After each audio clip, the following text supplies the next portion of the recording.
What's going on, everybody? Welcome back to the channel and welcome back to another video. In today's episode we're going to be taking a look at a Smiths watch. So buckle up because today we're traveling from Switzerland all the way to England because that's where this watch is made. So let's talk about it.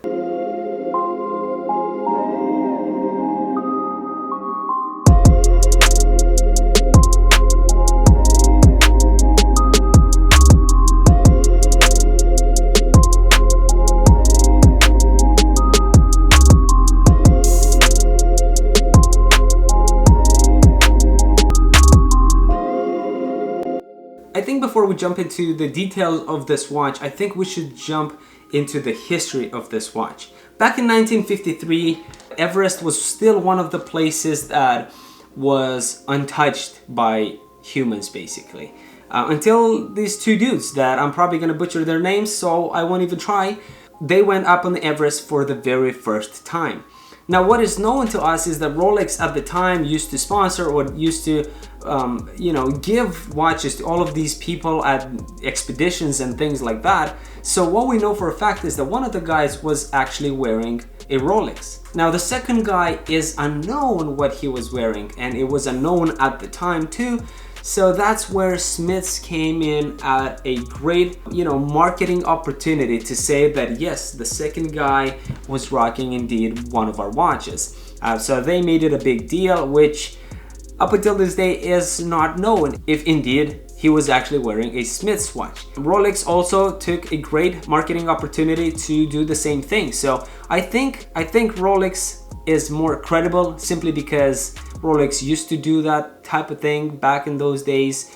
In fact, we know that one of those two guys was actually wearing a Rolex when he was up on a mountain. So it feels like it's more credible to the Rolex, but also Smiths has their history and their story. So this is where it all comes from. Supposedly, they went up on the Everest. Now, the first time I heard of the Smiths watches was about a few months ago, and the first model that I saw, I think it was the Everest PRS-25 in a black dial, which looks very similar to the Rolex Explorer. Now, my first initial reaction to it was, what the hell is this Rolex wannabe watch? Rolex Explorer wannabe watch. I didn't hate on them much, but this was like my first reaction to it first, right? What is this homage? And I looked at it a few more times and I was like, man, this looks actually pretty good. And I looked at the price on Chrono24 and they go for $2,000-$3,000. And I was like, whoa, this is insane. Let me look more into it. Because I thought they'll be like a couple $100. So I started looking more into it, and then I reconnected with a friend. And so he was giving me an update on his watch collection and what are some of the new timepieces that he got. And one of them is a Smiths watch. So I met up with him and I said, hey, I want that Smiths watch. I wanna take it for a few days. You gotta give it to me. So he did. And I have it with me. In fact, I had it with me for about a week now. And I am so excited that I gave it a chance. And I'm here to talk about it. So some of the details of the watch. The watch comes at 36mm case in diameter with 39.3 millimeter if we're including the crown. The cool thing about it is also the lug to lug height, and that is 43.5 millimeter. I consider the lugs to be a little bigger than what I see in other watches, which I think is great because then it makes the watch wear a little bit different than any other 36mm. And what I mean by that is I would say that it just wears a little more comfortable and not so small. The watch comes also at 11.3mm in thickness, and that includes the high dome sapphire crystal. Yes, this watch also has a sapphire crystal, which is very impressive considering the price point, which we'll get to that a little bit later. Lug spacing is around 20mm, which I think is great because you have a huge variety of watch straps that you can put with this watch, and I absolutely love that. 20mm is just perfect, so I'm really glad they did that. Water resistance of 100 meters with the screw down crown, which makes this watch more wearable and which makes it more capable for any day-to-day wear and day-to-day activities. which I absolutely love. The watch weighs around 140 grams, and that includes the bracelet. Currently, I have it on the strap. This is how I got it from my friend. He did indeed say that when he bought the watch, it came on a bracelet, and also it had this little strap in the box, which absolutely is great. I think more watch brands should do that. I think even they can even include it in the price to, you know, not lose money, because we're still gonna pay whether that watch costs, you know, $2,000 or $2,050. It doesn't really matter to us, but it just feels so damn good when you see one more strap with the watch. It just gives you more variety, and that is nice. I absolutely love. I like the fact that Smiths do that. Another cool thing that makes this watch kind of look more like a tool watch is the fact that it has drilled lugs. So the drilled lugs are these holes over here that it has on each side, on the outside of the lugs, and that is basically for easy strap removal. You just put your tool in there and pop it quickly, easily, without scratching the case. I really like that. I don't think if that is something a lot of people would prefer, because, you know, they say aesthetically it doesn't look that good. Personally, for me, it's not the fact that, yes, I'm not gonna scratch the watch after this and that is so useful and this and that, because I really don't care about how I wear my watches. This is one thing that I absolutely love, to not care about scratching my watch. I would love to still believe and wear my watches like they are tools, like in their true form as they were made back in the days. A watch was supposed to be a tool. So the fact that I scratch the case, to me that doesn't really matter, but having these holes on the side just makes it so much easier to remove the strap, and that is something that I just like. I like the fact that they don't think of aesthetics, right? They just keep it simple. Now, like I mentioned, the way this watch wears is very simple. This watch is simple itself, through the dial, throughout the case, through every single detail that you see in and out, top to bottom. It just wears very simple and very comfortable. And the fact that the lugs are a little bit bigger, it just feels like it hugs your wrist a little better, and I absolutely love that. I think the watch at 36mm, it wears absolutely incredible. It's perfect at 36mm. And I know that by today's standards, a lot of people would complain about 36mm as being too small, because we find that 40mm is kind of the soft spot for a lot of people. 42 even, people love to wear bigger watches.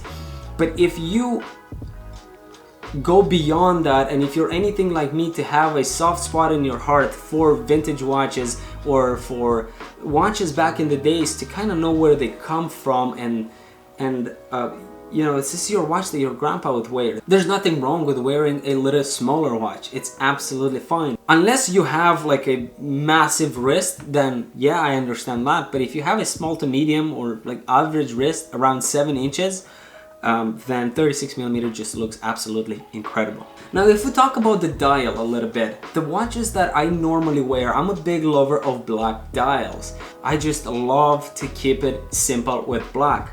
Now, this is some cream-ish dial, and when I saw it at first, I liked it. It's a cool watch. I was more excited about the fact that I can get it, wear it, and review it for you guys. But now that I got to spend a week with it, this cream dial just conquered my heart. I think it's well welcomed and needed in my collection. It's a completely different watch than everything that I have, than my diver watches and my sports watches. This so timeless and elegant and vintage looking piece is just so well needed in my collection. Now, one thing I want to say about this watch is that it's very versatile. So the fact that the watch is very simple it just goes with everything. It goes with different types of outfits and with different types of personality. You can take this watch to the library to read a book, to stay by the fire, and you can also go out in the woods and chop some wood and have this watch on your wrist. It just works. This watch is so simple. It has absolutely zero other complications or functionality. It doesn't have a date complication or a day window or anything like it. It just simply shows the time. And this is, again, like I said, a watch in its true form of being a tool watch like it used to be back in the days. Now, while we all strive to have, you know, unique timepieces and something that people can't afford and flashy, and we're just so excited about that. Having a piece that just kind of is more set back and more simple and relaxed is well needed and well desired. I think a lot of people should pay attention to them, and I think a lot of people should invest in a really good high-end simple timepiece like the Smiths over here. Now when we're talking about the price, this watch comes at around 325 pounds, which is 440 United States dollar. Now this is not a lot of money in terms of what you're getting. You're getting a great watch that potentially was on the Mount Everest, also has sapphire crystal, and also comes from a brand with huge history, and I absolutely love that. Now accessibility though, you can't really find this watch. Now the website that I look at is called timefactors.com, and I went on their website, and basically what I see here and what I'm told by other people is that their store opens only a few times a year or something like that. Today is November 18, and here it says that the store will be open on Sunday, November 28th. And I've heard that as soon as it opens, they're sold out within hours. So in terms of accessibility, you can't really get them just, you know, at every corner, so they're harder to get. And if you go on Chrono24, then you will find these watches go for $2,000-$3,000. Now I'm not sure if somebody would be ready to spend $2,000 or $3,000 on a Smiths watch, but just the fact that it holds so much value, I love that. So you're spending your money on something that is well worth, that it gives you durability and it gives you history, and then it also gives you value. So I absolutely love that. And you know, if you are looking for a timepiece at around, you know, $500, let's say, that is a great in terms of wearability, in terms of durability, in terms of history, in terms of looks and everything, I think the Smiths Everest just completely nailed it, and I think it's absolutely worth it. This watch made me forget about all the watches I have or all the watches I want. Just for now, this is the watch I wear, and this is the watch I just can't stop enjoying. I just can't stop enjoying the simplicity of it. So with that being said, thank you so much for watching, guys. Thank you so much for subscribing, liking, and commenting. Thank you for being active. And with that being said, I will catch you in the next video. Thank you so much, and take care.